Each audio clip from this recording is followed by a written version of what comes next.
Result oriented ఎడ్యుకేషన్పై దృష్టి సారించి artificial intelligence వంటి టెక్నాలజీ విషయాలను ప్రధాన పాఠ్యాంశాలుగా తీసుకురావడానికి ఆయన చేసిన ప్రయత్నాలతో మన పిల్లలు ప్రపంచ స్థాయిలో పోటీపడి రాణించడానికి సిద్ధమవుతున్నారు.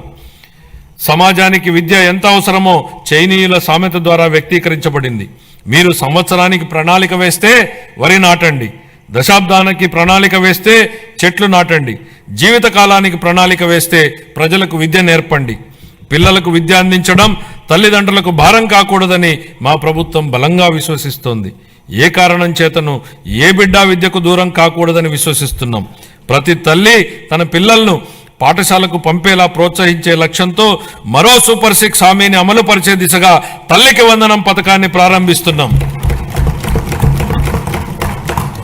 25-26 విద్యా సంవత్సరం నుంచి ఈ పథకం కింద 15,000 రూపాయల ఆర్థిక సహాయాన్ని అందించుతున్నాం. చదువుకునే ప్రతి విద్యార్థి తల్లికి ఈ పథకాన్ని అందించడానికి కేటాయింపులు జరుపుతున్నాం. ఈ పథకం ప్రభుత్వ మరియు ప్రైవేటు పాఠశాలలో 1 నుండి 12వ తరగతి వరకు చదువుతున్న పిల్లలకు వర్తిస్తుంది. అదేవిధంగా సర్వేపల్లి రాధాకృష్ణ విద్యామిత్ర పథకం ద్వారా 35.69 లక్షల మంది విద్యార్థులకు ఉచితంగా పుస్తకాలు, యూనిఫామ్లు, డొక్కా సీతమ్మ మధ్యాహ్న బడి భోజనం పథకం ద్వారా విద్యార్థులకు పౌష్టికాహారాన్ని అందిస్తున్నాం.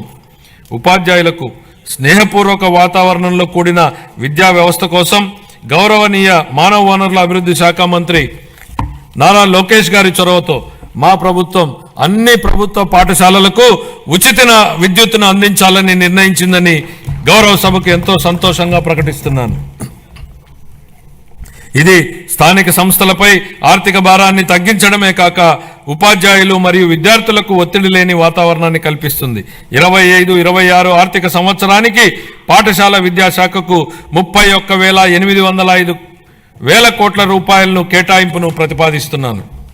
ఉన్నత విద్య భవిష్యత్ సవాళ్లను విద్యార్థులకు సిద్ధం చేయడానికి మరియు అందరికీ సమాన అవకాశాలు కల్పించడం కోసం బలమైన సమ్మిళిత ఉన్నత విద్యా వ్యవస్థ నిర్మించడానికి ప్రభుత్వం అంకిత భావంతో ఉంది.